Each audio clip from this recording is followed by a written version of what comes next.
म्हणजे शिवानीचा जो लुक होता, तर तिला पोटाला बांधलं होतं आणि तिला ते पोटाला तिला तेवढं पण सहन नव्हतं होत. म्हणजे जे पण एक 3-4 किलोचं जे पण काही पोटाला बांधलं असेल, तिचं असं होतं की अरे यार मी मला मला म्हणजे मला वैताग येतोय, मला खूप दुखतंय पोटात. तर कसं करत असतील आपल्या आया? 9 महिने कसं सांभाळत असतील? हे तर फक्त शूटसाठी करत होतो. सो ती गोष्ट मला एक असं झालं की हा म्हणजे 9 महिने एका बाईला ते कसं सहन करत असेल ती. तर तिथे मी थोडीशी इमोशनल झाले होते.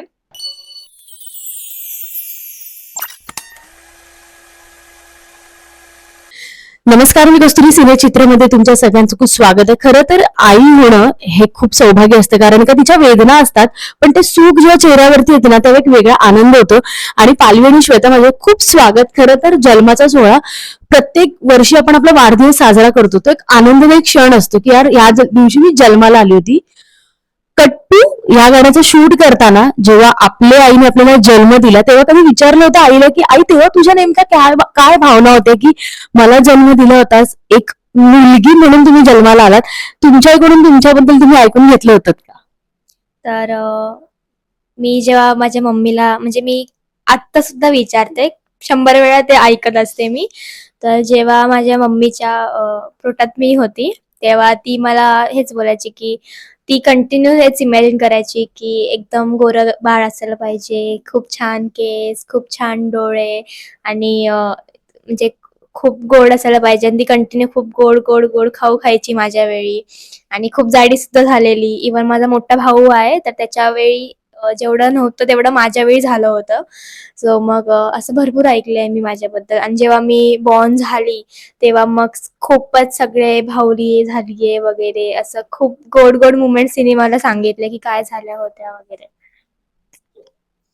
अ, मी पण आईला विचारलं होतं, आई माझ्या वेळेस तुझ्या काय भावना होत्या जेव्हा कळलं तुला की मुलगी झालीये?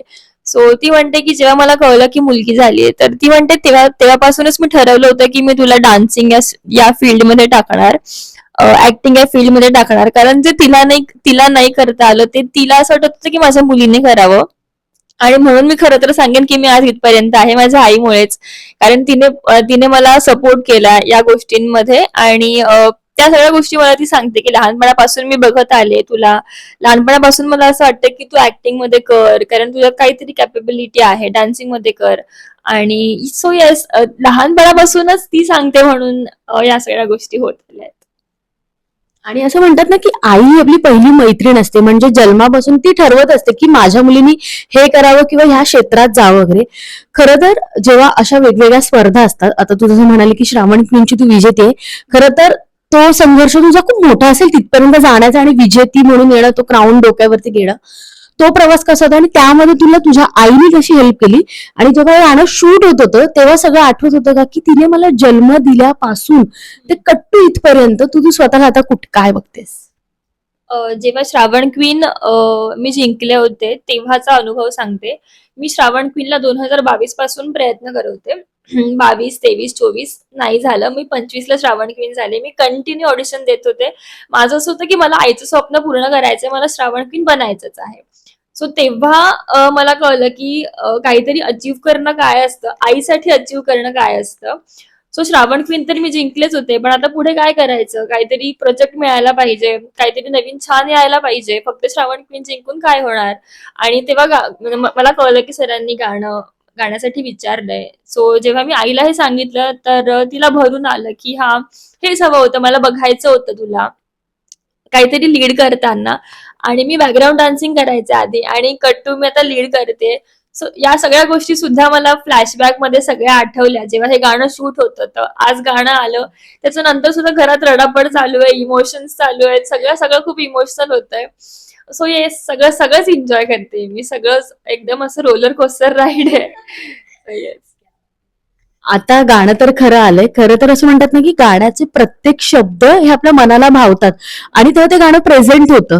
सो तुम्ही हे सगळं शूट करत असताना कुठेतरी असं एक म्हणतो ना की यार हे मला बघून खूप इमोशनल होता आलं, किंवा मला इथे माझी आई आठवली किंवा जी आई होते तिचा तो प्रवास आठवला. म्हणजे आपण जरी शूट करत असलो पण तिच्या भावना काय असतील त्यावेळी, त्यावेळी तिचं बेबी शॉवर होतं, ते डोहाळे जेवण, तिच्या सगळ्या आवडीच्या गोष्टी वगैरे तुला कुठे काय क्लिक झालं की यार तिच्या मनात काय भावना चालू असेल, एक मैत्रीण म्हणून सुद्धा किंवा एक आई म्हणून जेव्हा आपण असा विचार करतो तेव्हा तुझ्या मनात काय भावना चालू? म्हणजे जेव्हा तो मोमेंट चालू होता तिच्यासाठी, इवन मग माझ्या मम्मीसाठी पण जेव्हा तो मोमेंट एक चालू असेल तेव्हा फक्त ते बाळा म्हणजे आई एक आपल्या बाळामध्येच असते.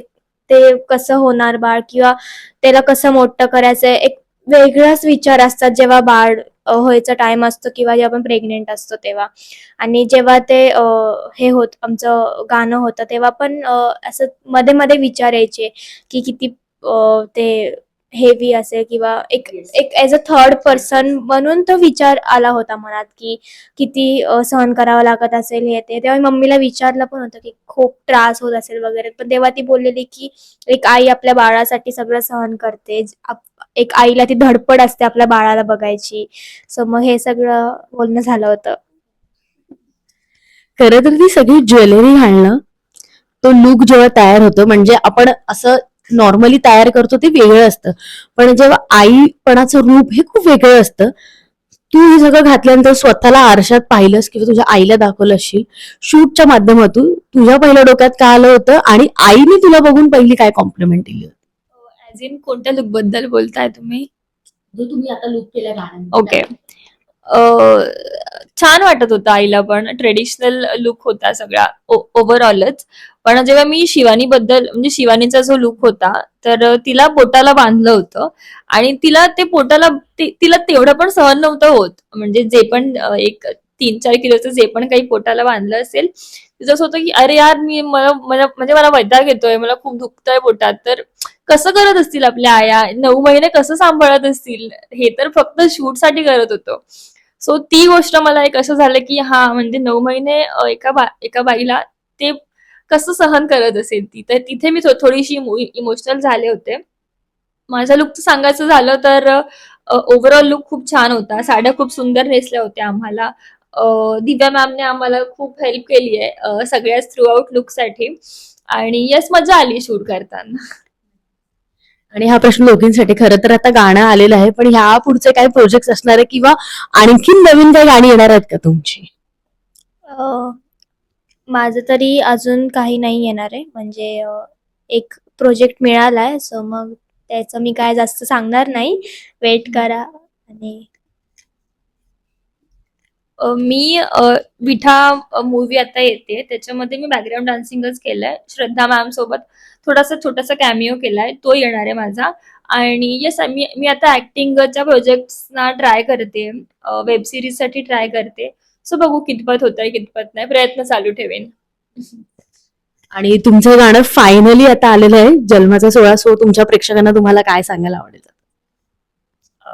तर सप्तसूर म्युझिक चॅनल वरती आमचं हे गाणं आलेलं आहे. जे प्रोड्यूस केलंय साईनाथ सरांनी आणि बीना मॅमनी, डिरेक्ट केलेलं आहे पराग सरांनी, कोरिओग्राफ केलं आहे गायत्री मॅमने आणि प्रणय दादाने. सो मस्त गाणं आहे आणि सुंदर गायलंय स्नेहा मॅमने. सो प्लीज तुम्हाला जेवढं शक्य होईल तेवढं हे गाणं शेअर करा, लाईक करा आणि या सप्तसूर चॅनलला नक्की सबस्क्राईब करा आणि येस भरभरून प्रेम द्या आमच्या गाण्याला. Thank you so much.